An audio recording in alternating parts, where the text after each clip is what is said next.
Hey. Hey. Oh man. So let's Yeah, we're starting these videos. I know. Trying to get in weekly check-ins to really just reveal the good, the bad, the ugly, and the boring of life as a mom, entrepreneur. Oh God, the many hats, what other hats we wear. Kind of social life, well-being, health, everything, all the things. Yeah, so my name's Julie Deem. I'm the founder of the Business Podcast Editor, and I'm hanging out here with my cousin Kat. I'm Kat. I'm the owner of CatFit, personal training and nutrition. Love this. And we are totally on the YouTube, recording these videos for you on a weekly basis where we're going to share down our different positive things that have happened for us, challenges we come across, and how we're working through those challenges and, what's coming up for us for the following week. Yeah, absolutely. And it's raw, it's authentic, it's unfiltered. It's like just hanging out here, having coffee, and we appreciate you spending the time. And hopefully, our words resonate, inspire, and help you be the change you want to see. Are you drinking coffee? No, I'm actually not. I'm finishing up a smoothie, um, protein, greens, fruit, chia seeds. My second breakfast. You sound like one of those moms right now. My chia seed smoothie. I've just got water fresh from the sink. Oh, I have water too. Water. Yeah, no, it's my second breakfast. This morning start here so early. I mean, I'm up at 5 and ate breakfast number one in the 5 o'clock hour because I'm hungry when I wake up. Not You too. eat your breakfast when you first wake up? I'm gonna say it's day dependent. But this morning I was hungry. So I have breakfast. Some mornings, I didn't this morning, but normally it's wake up, have some coffee, and then like a small I want to say snack, but a small amount of food before I jump into a workout. Typically I do my workout I started just before my older son gets the bus and done well before my younger son gets the bus. So it's like little something and then I eat a full on breakfast. Like I can't eat a big full meal before workout.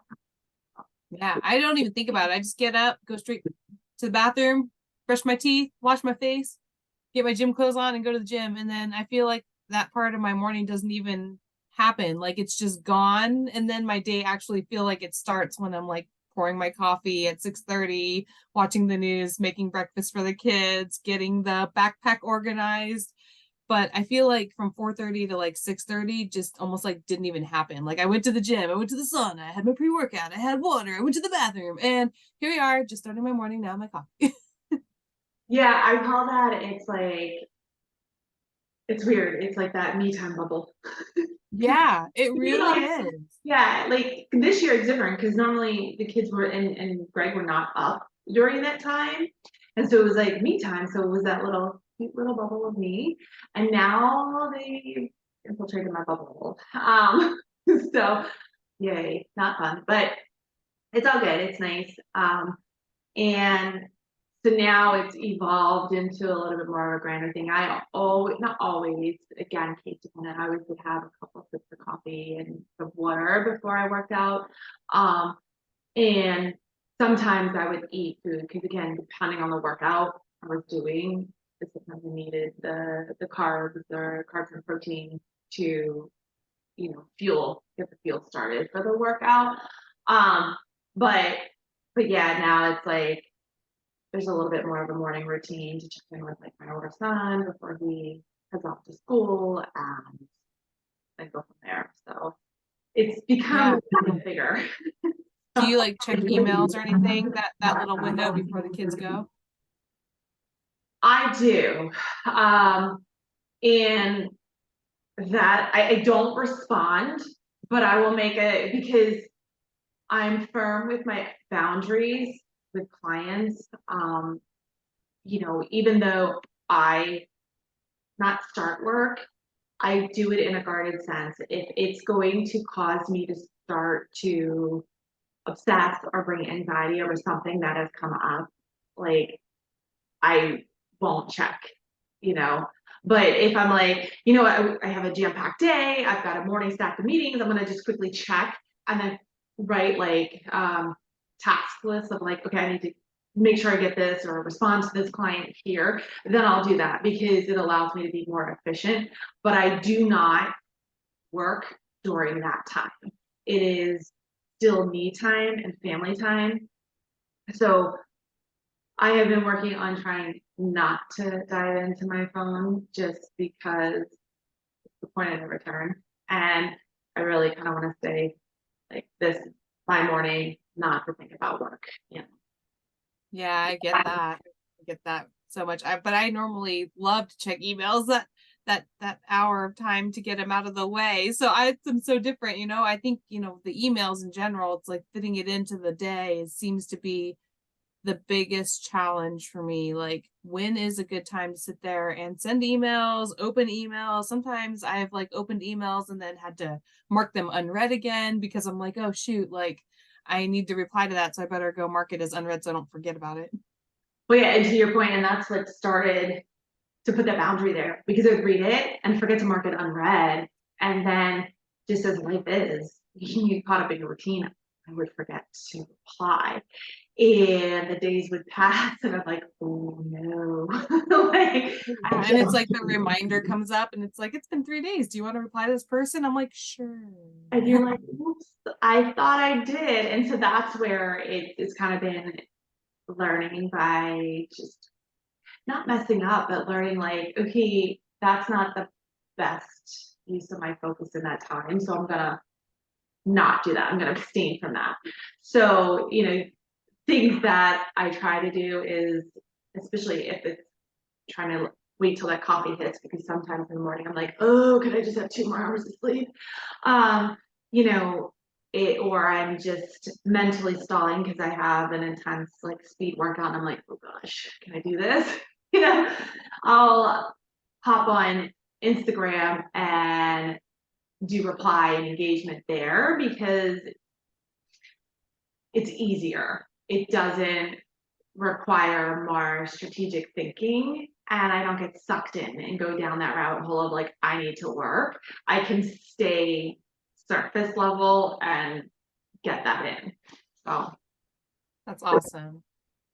So we started this video series to kind of start sharing, you know, a lot of our real life experiences managing businesses and, you know, being moms and navigating our own schedules. I think there's this major misconception in the world with, you know, the freedom that comes with having a business and how, you know, we must have what a gift it must be to, you know, be able to manage our own time and what we do with it.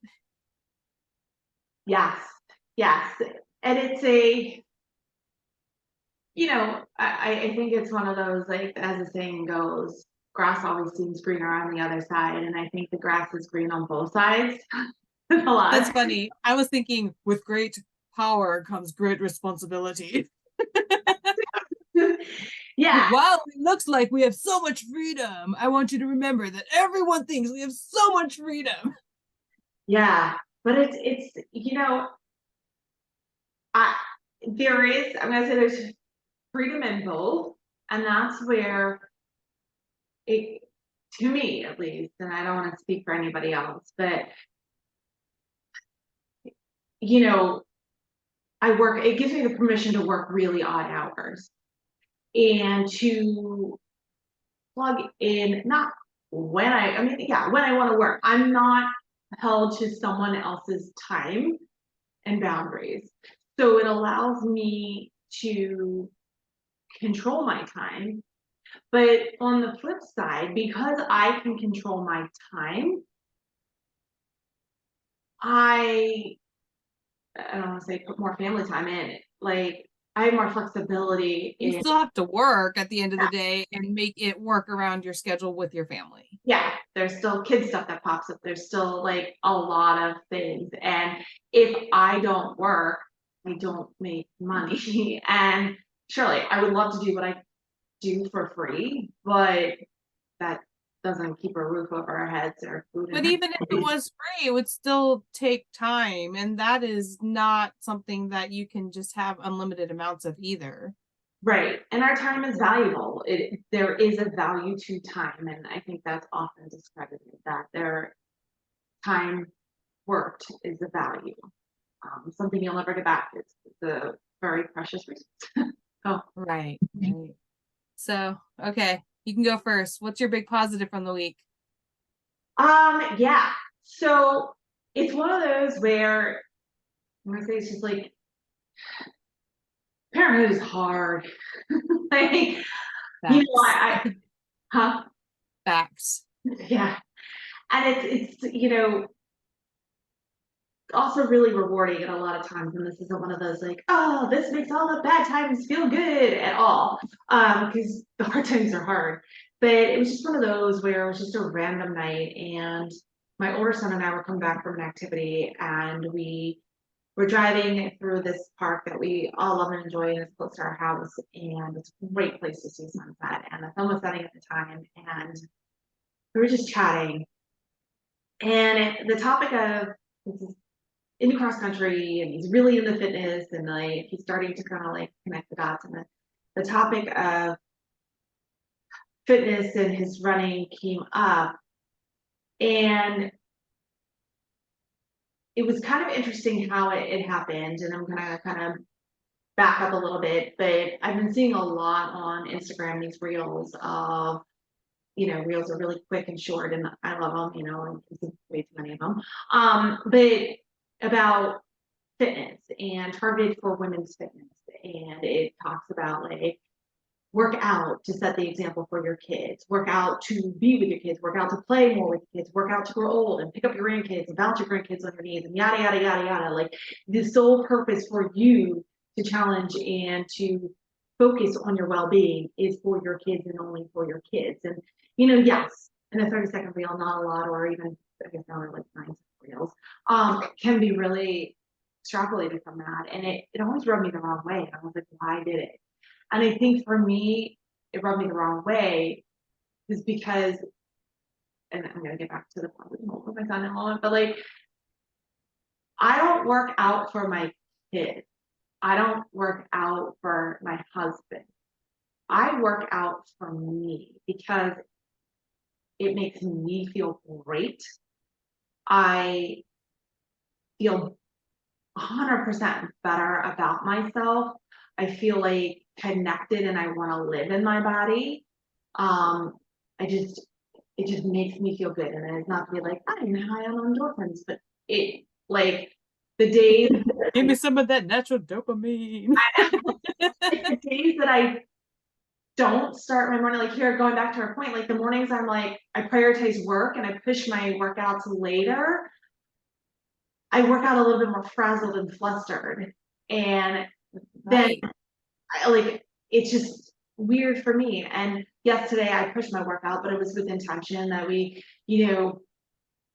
that's what I tend to do on Thursdays anyway, just to, alleviate whatever, it's just the way it works.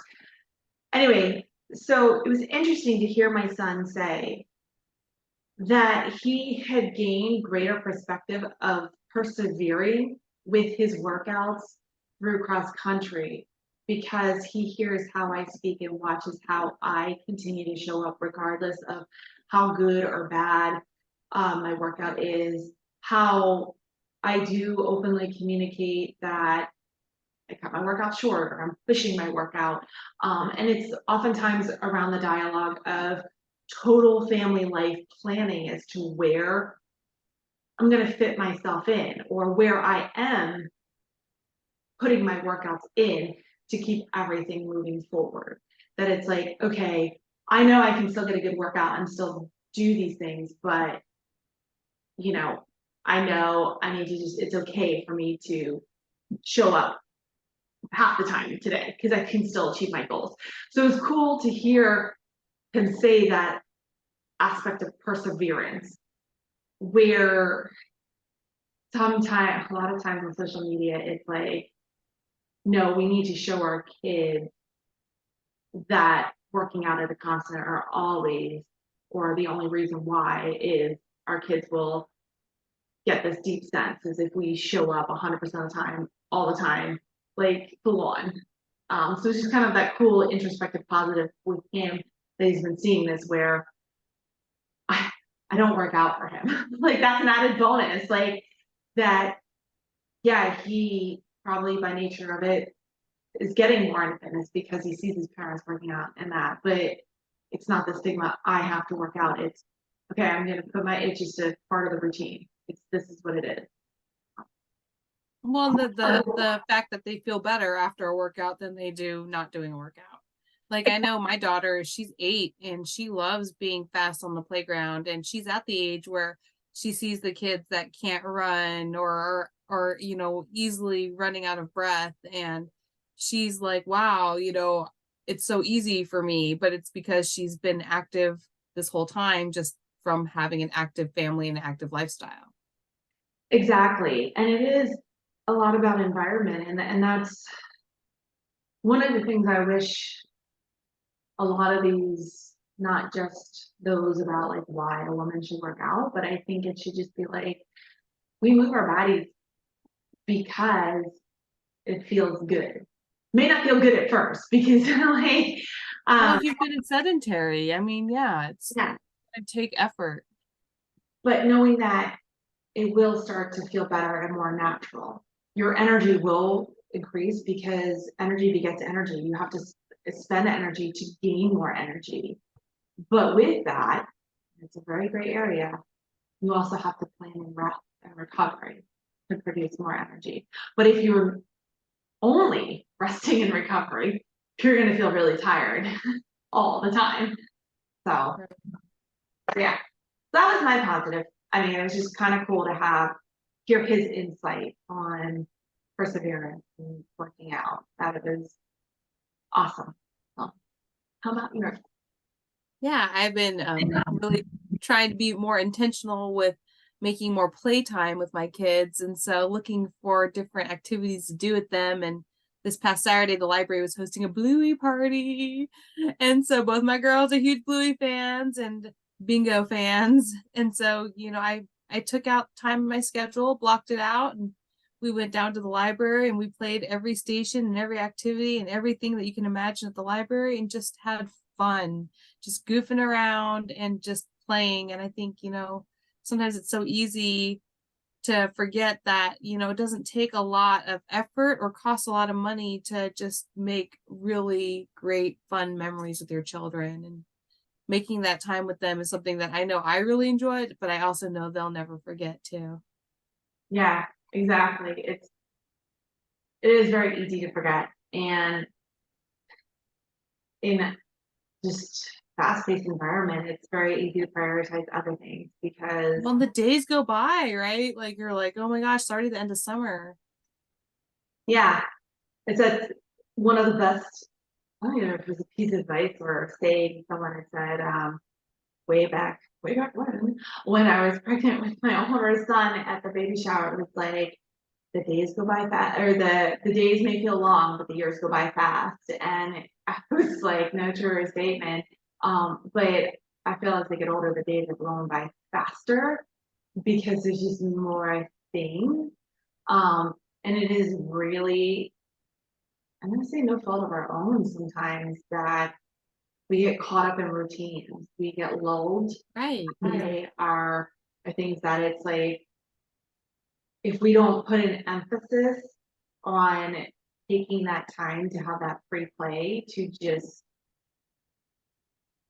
like you said, you were playing bingo, you were having fun, like Yeah. And just thinking like, taking that time and awareness around, when was the last time that you made time to go and do something where you could just, have fun, no agenda, just go play. Because, it's so easy to get caught up and like let your kids play while you're cleaning, or you got to go run errands, or you have work, and there's just constant things that need to be done. So the idea of even taking time to go be silly and goof around, sometimes we forget that we also benefit from that playtime as well. 100%. And back up your point too, it like from my positive, you know, it was that moment where I wound up pulling over the car just to finish the conversation when I was like, I should continue rushing home. We just sat there and watched the sunset, like in the car talking. And it was, you know, at the same point I was like, yeah, I second guessed myself. I was like, you need to keep driving home, like bedtime is approaching, like early morning, like all of these things. But I was like, no, you need to just stop and pause and be in this moment and have that connection. And And how cool to lean into that intuition too and be like, you know what, we're gonna just savor this. yeah, and I wound up taking a picture of that sunset, and I'm like, it was only on Tuesday, but I've like looked back to it numerous times, and it's like, I hope that's a core memory for him because it's definitely a core memory for me that like that picture is like a moment with my son, just totally pushing off the world and all the obligations just to sit there or stand there, whatever the case, you know, whatever position you are, to just be still and be in the moment. And I think both of these moments are true representations of just unplugging and being still and being in those moments where again I'm gonna diss social media again. Um, it's often touted that they have to be big grand gestures and long periods of time, and where I don't know exactly how long my time was with this conversation. Arguably, it probably was 5 to 10 minutes. Your activity was probably longer, but it doesn't have to be this massive weekend or like carved out hours at a day, you know, to have that. So, Right. A lot of times we don't want to do anything at all because we think it's going to require so much effort when the reality is, just doing basic stuff can really make some of the most biggest memories. There you go. I think that's cool. That's so positive too. And how often we can take time throughout the week to think back on something positive like that we've had with our children. It's a great reminder and it's a great driver for us as to, why we do what we do, because the flip side of that is we have a lot of challenges that come up in life too. yeah. And the converse to the whole be still is a challenge in business. Like for my biggest challenge right now is I'm going through a total software change in my business, and it is massive, and it's taking 10 years of a system that I built out and changing it because it's no longer working for my business. It's actually hurting my business in numerous ways. And so changing over to a new software, and I want it done like yesterday. But I have to harness that patience within me and that push pull effect of that massive achiever in me and be like, hey, be patient, it's going to be fine. Um, to allow for that time and growth to build it out because I am only one person, and you know, it it's not starting over. It's a transition and a change. And so that's where it's like the challenge is like being patient and not living in the shoulds, and not living, yeah, just in the shoulds or chastising myself that I should be doing more, or which, everybody else is ahead of where, someone else could do this transition better than I could, so that's my big challenge this week. Yeah, that's a big challenge and quite an undertaking. Good for you to like give yourself that grace and patience, because it's so frustrating sometimes to figure out how to do things. And then when it's an entirely new system on top of it all, it's like so easy to want to just not. And good for you, because once you're done with this, you're going to be so thankful that you did it. And I think patience is, something that we continuously like grow through, because for me, like, I feel like the older I get, the more patience I have. And I don't think that it's necessarily, things that would have pissed me off 6 months ago still piss me off, but maybe I handle it a little better. Yeah, I feel for me, I feel I'm more compassionate towards a situation versus quick to react. I'm just kind of like, okay, it's all good. Like, and that's not with, I mean, I'm gonna say that's not with everything, because I did get a little frustrated when someone sat at a red light or a green light and it turned red and I was like, oh, but Lana's drawing on walls right now, and you know, she knows she has to draw on paper, but it's the look that she gives you as she's drawing in the wall that has me like, I'm gonna come unhinged. Yeah. Channel the patience. Those looks like, yeah, but it's also that moment of, okay, so you have to sit through another traffic light signal. Like, great, it's all good. Like, you're gonna make it. Just be happy you have walls for your kid to draw on. I know. Yeah, Some you people can get don't upset. have walls. Yeah. But yeah, patience is it's a fickle motion, action skill. Yeah, I think it's one that definitely evolves, and definitely I think it is fueled by self-compassion and understanding that like it's okay, you know. Um, yeah. And feel your feelings. Like it's a lot. You're allowed to feel frustrated that the light isn't turning fast enough. Yeah, or that someone sat through it. And I found myself because my kids were in the car and I was like, oh, I'm like, did it go? And they were like, why didn't you honk at them? And I'm like, Because I well, don't want to get shot. yeah, that too. I was like, well, you know, so we have an extra 30 seconds to sit here.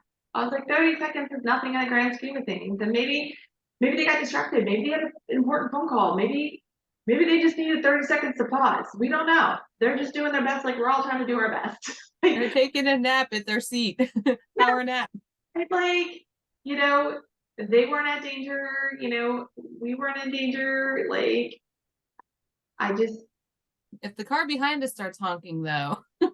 yeah, that irritates me. I've had that happen, and I'm like, or I had a car after that beautiful sunset, and then I went with my son. I stopped at a stop sign, and the car behind me was like laying on its horn for me stopping at a stop sign, and I was like, I'm sorry, are you gonna pay for my damages if a car were to like come through and it was not my right of way and I blew through a stop sign? No, I'm stopping. I'm like, but yeah, uh, yes, everyone's in a hurry.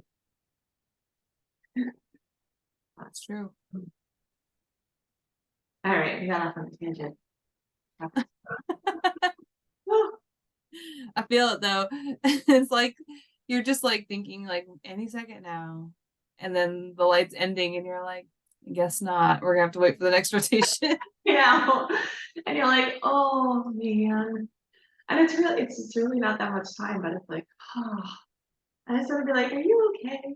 Can I help you? Like, do you need assistance with anything? And then you have extra compassion when you realize that the license plate has a handicap sign next to it. Yeah, yeah. I wish there was like, and I'm like, we have all this great technology, but I wish there was different horns to be like, The hey, gentle horn. yeah, like, excuse me, I know you're busy, just tap tap. Versus the Yeah, it's always it's so angry. So I'm like, no, that's not what I'm communicating. I just want to be like, just gentle nudge, hi, it's okay. Just as you're just like creeping your car forward, like I'll just bump them a little bit. like, come on, automobile manufacturers. What was the last time the horn was revisited? I think we need an update on that. Like, Well, and why do the mom cars always have like the dinkiest horns, like me me? although mine has a pretty nice Hefty horn. yeah. I know. My previous car did have a little dinky horn. I was like, I'm embarrassed to hit this. I'm like, what is this? It's like me. like clown car. It wasn't mid-size SUV, but like, yeah. I feel that. Yeah. I used to, when I first moved to Indiana, I drove a smart car, so it sounded like a little clown car. I was like, Beep, little like horn. Toy car. so, my big challenge was our oldest, her progress report come out, and on the progress report they scale everything like 1 is like worst, 4 is like the best, and they gave her an average score of 1, and I was like, what does this mean? And I started panicking because I was like, this must mean I'm a terrible parent, and like they must think that we don't even care about her school or her education. And so like all the thoughts you think like, well, what does this mean? Like if you're in 3rd grade, like the future is screwed. Like, she's not gonna graduate. And so Oh, we're so I'm like texting the teacher and I'm letting her know, hey, we talked about, the progress report, and if you have any issues with like her talking or her not, hearing the directions or touching people, please just let me know, because we have spoken to her. And she's like, thank you so much. Well, the following couple days, I ran into a friend at church, and she's the principal of another school, and I was asking her about a progress report and like what I could be doing to, help my child. Like, I want to be involved. I'm very interested in making sure that she, is doing good in school. Should I homeschool her? Like, maybe she's not somebody that's good for public school. Like, what do you do? And so my friend pointed out that, I need to ask the teacher what the average grade was for all the students. And I thought that was so important to understand, because when you face the challenge, a lot of times we get so fixated on the problem that we don't really consider the other resources around us. And knowing that, I can talk to the teacher and I can ask certain questions to advocate for my child, instead of just naturally believing that the teacher thinks that my child is terrible and is scoring her on a low scale. Like, I can better understand what we could be doing as parents to help her improve her learning experience. And I thought that was really cool, because you just don't know these things unless you talk to people. And so if you got a bad progress report from your children, understand the progress report and find somebody that can help you understand what questions to ask the teacher, because that was really helpful for me to navigate that. yeah, that's huge. It's huge. And going back, I think this is I won't say undervalued, but like that gut reaction we have as parents, particularly mothers, of like, oh no, this is like a reflection on my skills of parenting. Like, where we're there to support, but gaining that full understanding is huge, because it is, I don't want to say it's stressful. It is like, we want to support our kids, and it's, we don't know what the teacher's thinking with those ratings. And I know when my older son, when we were going through it with him, it was stressful the first time we saw these things. Like, I don't understand what's the disconnect. And then, like you said, see, I thought the teachers were against us, like they were proving that, like, not that we were like, our kid is the best, so he's a genius, but it was No, you're right. like, oh no, they're knocking, like they're grading my parenting as well as like my child, and showing he's subpar. And I don't stem from the my child is the best nature, but it's like I want him to excel and feel supported. And I had to do a little mindset shift of, the teachers are part of my toolbox. They can help me help my child, as well as I can help them understand my child. Um, and it's, Well, oh and it's natural to feel defensive, because you're like, I'm the one that has to check this backpack every day and I make sure that their schoolwork is done, and I want to be involved. And then to hear this like report, it's so disappointing that you're like thinking, wow, like, and then I will tell you, when my child found out I was texting the teacher and knew that I had that kind of relationship with the teacher, it set an extra accountability that I'm sure her behavior has improved significantly, because she knows that I will get a report from the teacher if she is misbehaving. yeah. And I think that's helpful, not to keep kids like trapped and be like, oh, they can't be themselves, but to be like, hey, you're fully supported. Your safety Right. extends beyond this house. And the care and the safetiness that you have here is also a different form, because they're different people. It's a different like community and society Right. school, but it's still there. And I know, like, especially with my, older son being in middle school, in his first year there, he, and not so many words, but I'm gonna kind of put words in his mouth, said he didn't have that community there, because he didn't, like, not only did the social network of friends, his friends all, stay in the same district, but it wasn't like, he didn't, like, we weren't connected with the teachers. And there wasn't that massive line of communication, because again, we didn't know what to do or what to expect. And by the end of the year, that was there. And it was, in his words, nice to hear him say, like, when he goes back to elementary school, because his younger brother's still there. He's like, this is like coming home. It's my second home. It's my family. And, you know, a lot of like all the same teachers are there, but it doesn't, like his friends are not at all the school functions. So it's like, I like coming here. It's my home. It's been my home, you know? So, and I think that's huge for kids to feel that safety network at school, which sometimes it can happen. Sometimes just hopefully it happens for every kid, but I know it's not the case for every kid, unfortunately. Totally. So I guess we're trying to wrap this up now, and Yeah. you got coming up coming up here. Yeah, with all the change, it's a great time to launch a new program. Cause like why not? No, and like yeah, so reevaluating and dive more into this, really working on this program and just kind of announcing it slowly is this idea of being your own resilient comeback, you know, unleashing your inner superhero, to this fact that we as moms, you know, our viewpoints, not viewpoints, our view changes when we become a mom. It becomes very outward focused. Our bodies change, good, bad, and different. Like, and it's hard to schedule ourselves in. It's hard to prioritize our health. And so this program is a public program, really making it simple.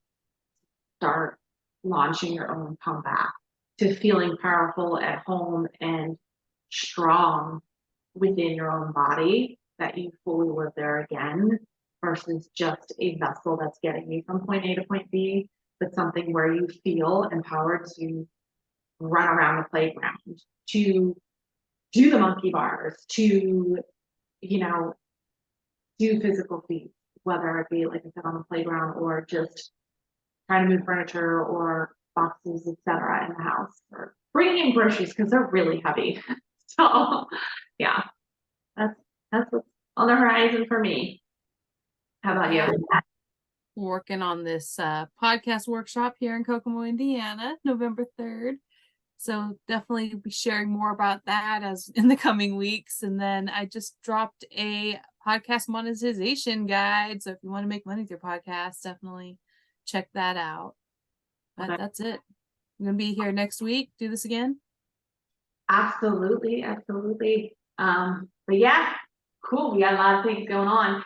And share with us your positives, your challenges. Like, you know, we want feedback. You know, this is part of your community, your time, and we are grateful that you are spending the time with us. And hopefully we're adding a little humor and enjoyment to your day. Yeah, until next week, I guess. All right, we'll see ya.